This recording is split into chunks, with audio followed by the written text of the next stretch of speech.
Ο απαλός φωτισμός της πόρτας του Λουμ έριχνε κομψές σκιές στα λευκά τραπεζομάντιλα καθώς η οικογένειά μου καθόταν στις θέσεις της. Το κρεβάτι μας είχε οδηγήσει στο καλύτερο τραπέζι του σπιτιού, ένα γωνιακό σημείο με θέα τόσο στη βεράντα του κήπου όσο και στον λαμπερό ορίζοντα της πόλης. Όχι ότι η οικογένειά μου ήξερε ότι ήταν το καλύτερο τραπέζι. Υπέθεσαν ότι είχαμε καθίσει εδώ τυχαία. «Είσαι σίγουρη ότι θέλεις να φας εδώ?» ρώτησε η μητέρα μου για τρίτη φορά, μελετώντας τον κατάλογο με σφιγμένα χείλη. «Μπορούμε να πάμε κάπου πιο κοντά στον προϋπολογισμό σου». Διόρθωσα το απλό μαύρο φορεμά μου, ένα κομμάτι σανέλ κατά παραγγελία που κόστιζε περισσότερο από το μηνιαίο στεγαστικό τους δάνειο. «Είμαι σίγουρη, μαμά». Η αδερφή μου η Ρέιτσελ χαμογέλασε πονηρά πίσω από τον κατάλογο της. «Έχω αυτές τις τιμές. Ίσως έχουν παιδικό μενού για σένα». Ο σύζυγός της, ο Τόμ, γέλασε υπάκουα ενώ έψαχνε στο τηλέφωνο του κάτω από το τραπέζι. Πιθανώς έλεγχε ξανά τα σκορ των αθλητικών αγώνων. «Μπορώ να τα καταφέρω», είπα σιγανά, πίνοντας το νερό μου.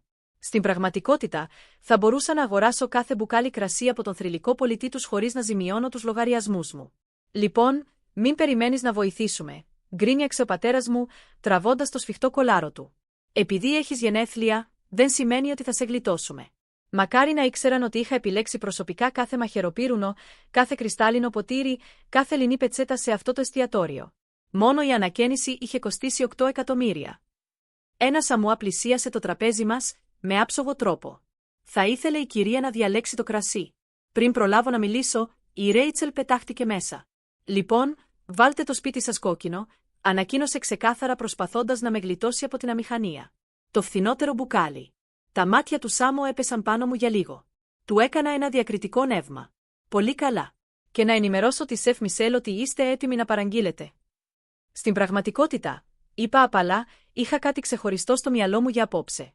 Τα μάτια της μητέρας μου στένεψαν. «Αλεξάνδρα, μην είσαι δύσκολη. Ξέρουμε ότι προσπαθείς να μας εντυπωσιάσεις, αλλά στα αλήθεια, ντάς».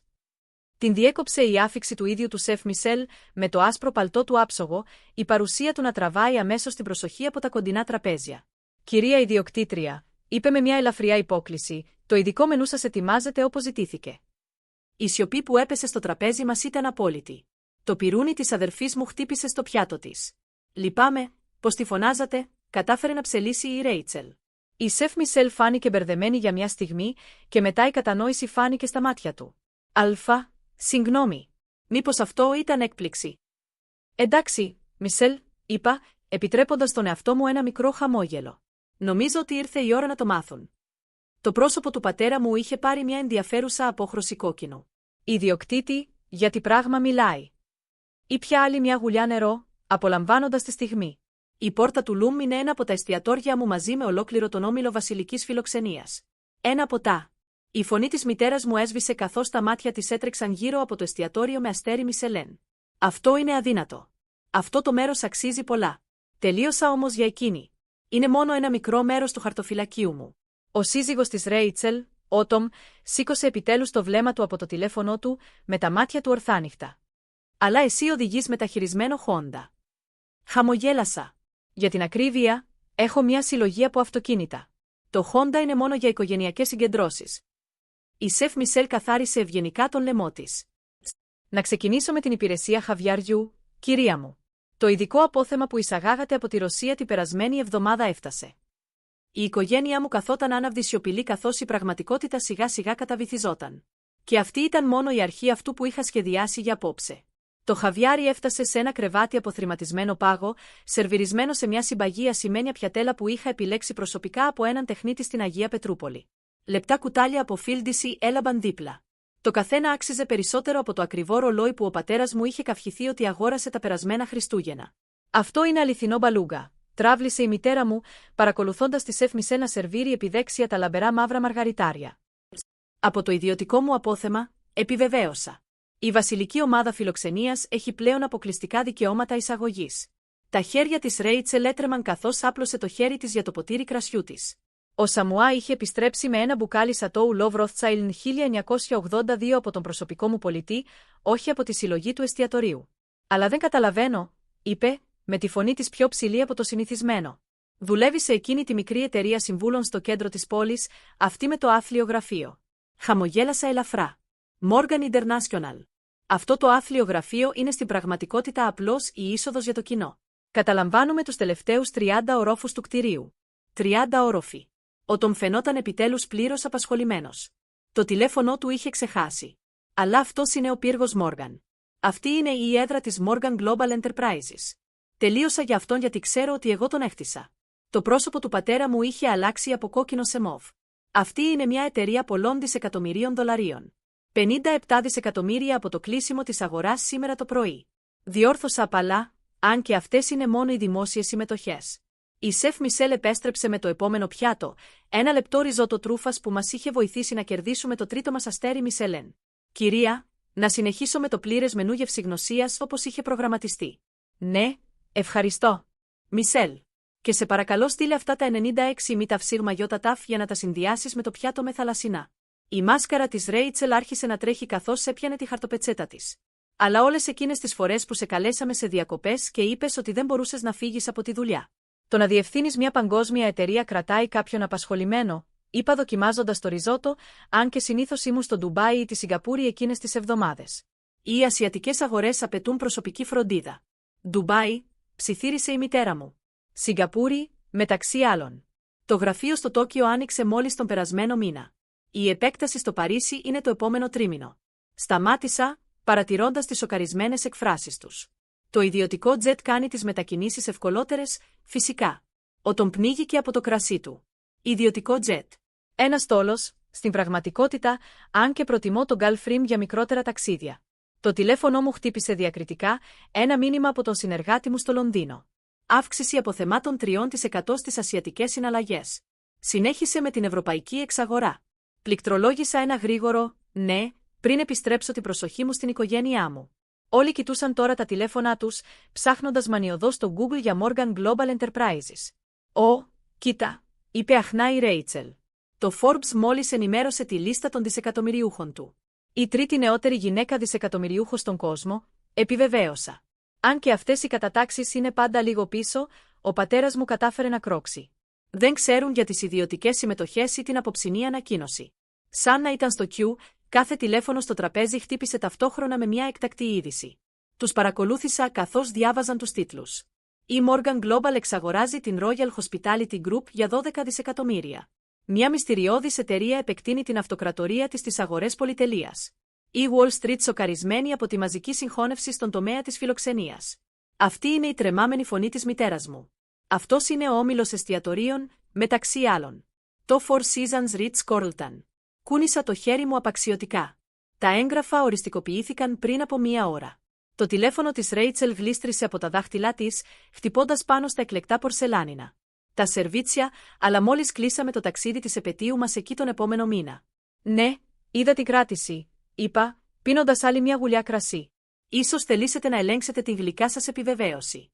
Πήρα το θάρρος να σας αναβαθμίσω στην προεδρική σουίτα. Αυτό κοστίζει χιλιάδες ανά διανυκτέρευση, διαμαρτυρήθηκε ο Τομ. 10.000 στην πραγματικότητα. Αν και ως ιδιοκτήτρια έχω ορισμένα προνόμια. Η σεφ Μισελ εμφανίστηκε ξανά, αυτή τη φορά με ένα πιάτο θαλασσινών που περιελάμβανε σπάνιο μπλε αστακό από την Μπρίτνεϊ. Η κυρία Κάπα Ρότσιλεν τηλεφώνησε για να επιβεβαιώσει τη συνάντησή σας στο Παρίσι την επόμενη εβδομάδα. Ευχαριστώ, Μισελ. Παρακαλώ ενημερώστε τον ότι θα στείλω το τζετ να τον παραλάβει. Το χέρι του πατέρα μου έτρεμε καθώς άπλωσε το χέρι του για το νερό του. Ρότσιλαντ όπως στην τραπεζική οικογένεια. Ναι, οριστικοποιούμε κάποιες εξαγορές. Κοίταξα το ρολόι μου. Ένας διακριτικός προσωπικός Φιλίπ που κόστισε περισσότερο από το σπίτι τους. Αν και αυτό δεν είναι το μεγαλύτερο νέο της βραδιάς. Υπάρχουν κι άλλα. Η φωνή της Ρέιτσελ είχε ανέβει άλλη μια οκτάβα. Χαμογέλασα, σημειώνοντας την ώρα. Ίσως θελήσετε να ελέγξετε ξανά τα τηλέφωνά σας σε περίπου 3 λεπτά. Το χρηματιστήριο του Λονδίνου πρόκειται να ανοίξει. Λονδίνο. Ο Τομ φαινόταν μπερδεμένος. Τι σχέση έχει αυτό? Αλλά τον διέκοψαν άλλος ένας γύρος ειδοποιήσεων. Αυτή τη φορά τα λαχανιάσματα γύρω από το τραπέζι ήταν αρκετά ακουστά για να τραβήξουν την προσοχή των κοντινών θαμώνων. Έκτακτη είδηση. Η Morgan Global ξεκινά εχθρική εξαγορά της Preston Financial. Ο χρηματοοικονομικός γίγαντας Preston υπό πολιορκία από μυστηριώδη δισεκατομμυριούχο. Η Wall Street σε χάος καθώς η Morgan Global κάνει κίνηση εξουσίας. Το πρόσωπο της Rachel είχε ασπρίσει εντελώς. Preston Financial. Εκεί εργάζεται ο Τομ. Δούλευε. Διόρθωσα απαλά. Από τα μεσάνυχτα ώρα Λονδίνου, η Preston Financial βρίσκεται υπό νέα διοίκηση. Το τηλέφωνο του Τομ άρχισε να χτυπάει φρενήρως, πιθανώς το αφεντικό του προσπαθώντας να καταλάβει τι συνέβαινε, αλλά φαινόταν ανίκανος να κουνηθεί, κοιτάζοντάς με φρίκι. Όλες αυτές οι συναντήσεις με πελάτες που παραλείπεις, συνέχισα. Όλες αυτές οι αναφορές που παραποιείς, νόμιζες ότι κανείς δεν θα το πρόσεχε. Πώς και πώς το ξέρεις? Έχω τον έλεγχο του Πρέστον εδώ και μήνες. Απλώς περιμένω την κατάλληλη στιγμή. Γύρισα στη Ρέιτσελ. Ίσως θα έπρεπε να αρχίσεις να ψάχνεις για ένα νέο εξοχικό. Εκείνο το ακίνητο στο Χάμπτον που αγόρασες με το ετήσιο μπόνους του Τομ. Αυτό το μπόνους βασιζόταν σε απατηλούς αριθμούς. Το πρόσωπο της αδερφής μου ζάρωσε καθώς οι συνέπειες βυθίζονταν στο μυαλό. Η μητέρα μου άπλωσε το χέρι της για το κρασί της με τρεμάμενα χέρια. «Αλεξάνδρα», ψιθύρισε, «γιατί δεν μας το είπες? Όλα αυτά τα χρόνια σου λένε ότι γέλασα σιγανά, όπως όταν προσπάθησα να επενδύσω στην εταιρεία του μπαμπά πριν από 5 χρόνια και όλοι γελάσατε με την προσφορά μου για χαρτζηλίκι ή όταν η Ρέιτσελ είπε σε όλους τους φίλους της να μην συνεργαστούν με τη μικρή μου εταιρεία συμβούλων επειδή θα έβαζε σε δύσκολη θέση την οικογένεια». Η σιωπή που ακολούθησε ήταν εκοφαντική. Αλλά αυτή δεν είναι καν η μεγαλύτερη έκπληξη της βραδιάς. Συνέχισα να ελέγχω ξανά το τηλέφωνό μου. Η πραγματική ανακοίνωση θα έπρεπε να έρθει από στιγμή σε στιγμή. Ακριβώς στην Κιού τα τηλέφωνα χτύπησαν για τελευταία φορά και αυτή τη φορά η μητέρα μου λιποθύμησε. Η μητέρα έτρεξε μπροστά με μυρωδιές αλάτων καθώς η μητέρα μου σωριάστηκε στη καρέκλα της. Γύρω μας, άλλοι θαμώνες προσπαθούσαν να προσποιηθούν ότι δεν παρακολουθούσαν το δράμα να εκτιλήσεται στο τραπέζι του ιδιοκτήτη. Τα μάτια της μητέρας μου άνοιξαν διάπλατα τη στιγμή που τα τηλέφωνα όλων χτύπησαν ξανά με ειδοποιήσεις για τα έκτακτα νέα. Η Morgan Global ανακοινώνει συγχώνευση $100 δισεκατομμυρίων με την Global Tech Solutions. Η μεγαλύτερη ιδιωτική εξαγορά στην ιστορία συγκλονίζει τις χρηματοπιστωτικές αγορές. Η Wall Street έμεινε άναυδη καθώς ο Αλεξάντερ Μόργαν αποκαλύπτει μια πραγματική αυτοκρατορία. 100 δισεκατομμύρια. Ο πατέρας μου λαχανιάζει χαλαρώνοντας τη γραβάτα του. Αυτά είναι περισσότερα χρήματα από όσα έχει κερδίσει ολόκληρη η οικογένειά μας στη συνολική ιστορία της. Το ενημέρωσα. Ναι, είναι. Αν και τεχνικά αυτή είναι απλώς η δημόσια ανακοίνωση. Οι ιδιωτικές συμμετοχές είναι σημαντικά πιο σημαντικές. Η Ρέιτσελ ξεφύλιζε μανιωδώς άρθρα ειδήσεων, με τα χέρια της να τρέμουν. Global Tech Solutions, αλλά αυτή είναι η μητρική εταιρεία της Preston Financial. Έγνεψα. Ναι. Μαζί με περίπου 30 άλλα μεγάλα χρηματοπιστωτικά ιδρύματα, συμπεριλαμβανομένης της Dides Bank, παρεμπιπτόντος. Πιστεύατε πραγματικά ότι αυτές οι καθυστερημένες πληρωμές στεγαστικών δανείων απλώς εξαφανίστηκαν κατά λάθος? Το πρόσωπο του πατέρα μου είχε γίνει από μοβ σε γκρι σταχτή. Είστε ιδιοκτήτης της τράπεζάς μου. Είμαι ιδιοκτήτης ολόκληρου του τραπεζικού ομίλου. Έχω εδώ και περίπου 2 χρόνια. Ή πια άλλη μια γουλιά από το τέλεια παλαιωμένο Μάντρετ. Αυτά τα παιχνίδια γκολφ που παίξατε με τον πρόεδρο της τράπεζας. Αναφέρεται στο διοικητικό μου συμβούλιο. Το τηλέφωνο του Τομ τώρα βουίζει συνεχώς. Δεκάδες μηνύματα από συναδέλφους που πανικοβάλλονται για την εξαγορά. Κοίταξε την οθόνη σαν να μπορούσε να τον δαγκώσει. Ίσως να θέλετε να απαντήσετε σε αυτά, πρότεινα. Αν και θα έπρεπε να αναφέρω ότι η Επιτροπή Κεφαλαιαγοράς, SEC, ενδιαφέρεται πολύ για ορισμένες από τις πρόσφατες εμπορικές σας δραστηριότητες, ιδιαίτερα ότι η εσωτερική πληροφορία που πήρες για τη συγχώνευση με τον Μίλλερ. Άφησε το τηλέφωνό του σαν να τον είχε κάψει. Η Ρέιτσελ γύρισε προς το μέρος του, με τη μάσκαρα πλέον εντελώς κατεστραμμένη. Τομ, για τι πράγμα μιλάει? Δεν σου το είπε. Σήκωσα ένα φρύδι για τις παράνομες συναλλαγές, τους υπεράκτιους λογαριασμούς, τον πραγματικό λόγο που μπορούσε να αντέξει οικονομικά το σπίτι του Χάμπτον. Η σεφ Μισελ επέλεξε εκείνη τη στιγμή για να επιστρέψει με το επόμενο πιάτο βοδινό κρέας γέιτζαϊού που είχα επιλέξει προσωπικά από μια μικρή φάρμα στην Ιαπωνία. Η κυρία Κάπα Γκέιτς είναι στη γραμμή. Να τον αφήσω να περιμένει μέχρι μετά το δείπνο. Ο Μπιλ Γκέιτς. Η μητέρα μου τσίριξε έχοντας βρει επιτέλους τη φωνή της. Πες του ότι θα ξαναπάρω τηλέφωνο. Είπα στη Μισελ, περνάμε μια οικογενειακή στιγμή. Η Ρέιτσελ έκλαιγε τώρα ανοιχτά, το ακριβό μακιγιάζ της δημιουργούσε σκοτεινά ποτάμια στα μάγουλά της. Γιατί το κάνεις αυτό? Είναι εκδίκηση για το πόσο φερθήκαμε. Γέλασα απαλά. Όχι, αγαπητή αδερφή. Αυτή είναι δουλειά, απλή και καθαρή. Έδειξα το εστιατόριο γύρω μας. Όλα όσα βλέπεις, τα εστιατόρια, τα ξενοδοχεία, οι τράπεζες, οι εταιρείες. Έχτισα αυτή την αυτοκρατορία από το τίποτα. Ενώ εσύ ήσουν όλοι. Κοροϊδεύοντας τη μικρή μου εταιρεία συμβούλων, αγόραζα σιωπηλά το μισό εταιρικό κόσμο. Αλλά η Honda, που ξεκίνησε ο πατέρας μου, αξίζει περισσότερο από το σπίτι σας, τελείωσα. Είναι ένα μοναδικό πρωτότυπο. Στην πραγματικότητα, η Honda CEO μου το έδωσε προσωπικά αφού απέκτησα τον έλεγχο του τμήματος αυτόνομων οχημάτων τους. Το τηλέφωνο μου χτύπησε ξανά μηνύματα από διάφορους παγκόσμιους ηγέτες που με συγχαίρουν για τη συγχώνευση. Ο πρόεδρος ήθελε μια συνάντηση την επόμενη εβδομάδα. Ο Βρετανός πρωθυπουργός ήλπιζε να συζητήσει επενδυτικές ευκαιρίες. Ξέρετε ποιο είναι το αστείο? Συνέχισα να διαβάζω τα μηνύματα. Προσπάθησα να σας το πω σε όλους πολλές φορές. Θυμάστε τα περασμένα Χριστούγεννα που προσφέρθηκα να αγοράσω σε όλους καινούργια αυτοκίνητα? Είπατε ότι δεν θέλατε ελεημοσύνη από κάποιον που δεν μπορούσε καν να αντέξει οικονομικά ένα καινούριο κοστούμι. Έσφιξα το χέρι μου πάνω από το ειδικά κατασκευασμένο φόρεμα μου Σανέλ. Αυτό το κοστούμι κόστιζε περισσότερο από τον ετήσιο μισθό σας, μπαμπά. Αλεξάνδρα, παρακάλεσε η μητέρα μου. Δεν ξέραμε ακριβώς. Δεν ξέρατε επειδή ποτέ δεν μπήκατε στον κόπο να ξεπεράσετε τις δικές σας υποθέσεις. Πολύ απασχολημένος με το να καυχιέσαι για τη δουλειά της Ρέιτσελ στη μεσαία διοίκηση και τα δόλια μπόνους του Τομ για να παρατηρήσεις ότι η άλλη σου κόρη έχτιζε μια αυτοκρατορία. Ο Σαμουά εμφανίστηκε με ένα ακόμα μπουκάλι κρασί, ένα σπάνιο κρασί vintage που κόστιζε περισσότερο από τις συνταξιοδοτικές αποταμιεύσεις των περισσότερων ανθρώπων. Κυρία, να το μεταγγίσω για κυρίως πιάτο. Ναι, ευχαριστώ. Γύρισα πίσω στην οικογένειά μου. Παρεμπιπτόντως, ίσως θα θέλατε να ελέγξετε τους προσωπικούς σας λογαριασμούς. Έψαξαν ξανά για τα τηλέφωνά τους, συνδέοντας τις τραπεζικές τους εφαρμογές. Η αναστεναγμή ήταν ταυτόχρονη. Οι λογαριασμοί μας είναι άδειοι. Ούρλιαξε η Ρέιτσελ. Όχι άδειοι, διόρθωσα. Απλώς πάγωσαν.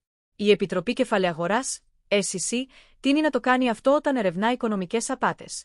Μην ανησυχείτε, όμως. Έχω κανονίσει να έχετε όλοι σας λογικά επιδόματα διαβίωσης όσο προχωράει η έρευνα. Έρευνα. Η φωνή του το μέσπασε. Νόμιζες ότι δεν θα πρόσεχα τα χρήματα που υπεξαιρούσες. Τους πελάτες που εξαπατούσες, τους φόρους που απέφευγες. Κούνησα το κεφάλι μου.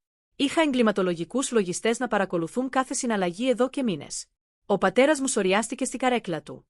Όλα για τα οποία έχουμε δουλέψει ήταν χτισμένα σε ψέματα και απάτες. Τελείωσα. Αλλά νιώθω γενναιόδορη. Είναι τα γενέθλιά μου τελικά.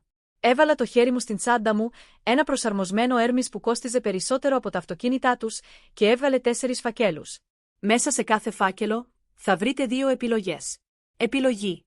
Πρώτη, συνεργασία με την έρευνα της Επιτροπής Κεφαλαιαγοράς, SEC, επιστροφή των κλεμμένων χρημάτων και αποδοχή θέσεων σε μία από τις μικρότερες εταιρείες μου, ξεκινώντας από το εισαγωγικό επίπεδο, φυσικά.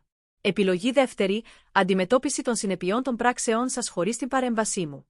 Εισαγωγικό επίπεδο. Ψέλισε η Ρέιτσελ. Αλλά είμαι ανώτερος αντιπρόεδρος. Είσαι απατεώνας. Διόρθωσα απαλά. Η θέση σας αγοράστηκε με τα παράνομα εμπορικά κέρδη του Τομ. Τα επώνυμα ρούχα σας, το σπίτι σας στο Χάμπτον, η συνδρομή σας στο κλαμπ, όλα πληρώθηκαν με κλεμμένα χρήματα. Το τηλέφωνο μου χτύπησε ξανά. Ο αυτοκράτορας της Ιαπωνίας θέλει να συζητήσει επενδυτικές ευκαιρίες. Έστειλα μια γρήγορη απάντηση πριν συνεχίσω. Έχετε προθεσμία μέχρι τα μεσάνυχτα για να αποφασίσετε.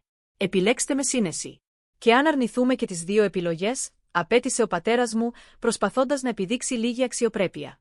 Χαμογέλασα. Τότε η SEC θα λάβει τα πλήρη αρχεία αύριο το πρωί. Είμαι σίγουρη ότι τα μέσα ενημέρωσης θα ήθελαν πολύ να ακούσουν για το πως η αριστοκρατική οικογένεια Χάρισον έχτισε τη φήμη της με απάτη και υπεξαίρεση. Η μητέρα μου άρχισε να κλαίει ήσυχα. Η Ρέιτσελ κοίταζε τους παγωμένους τραπεζικούς λογαριασμούς της με τρόμο. Ο Τομ έμοιαζε σαν να ήταν άρρωστος. Αλφα, και κάτι ακόμα, πρόσθεσα, σηκώνοντας το πόδι μου.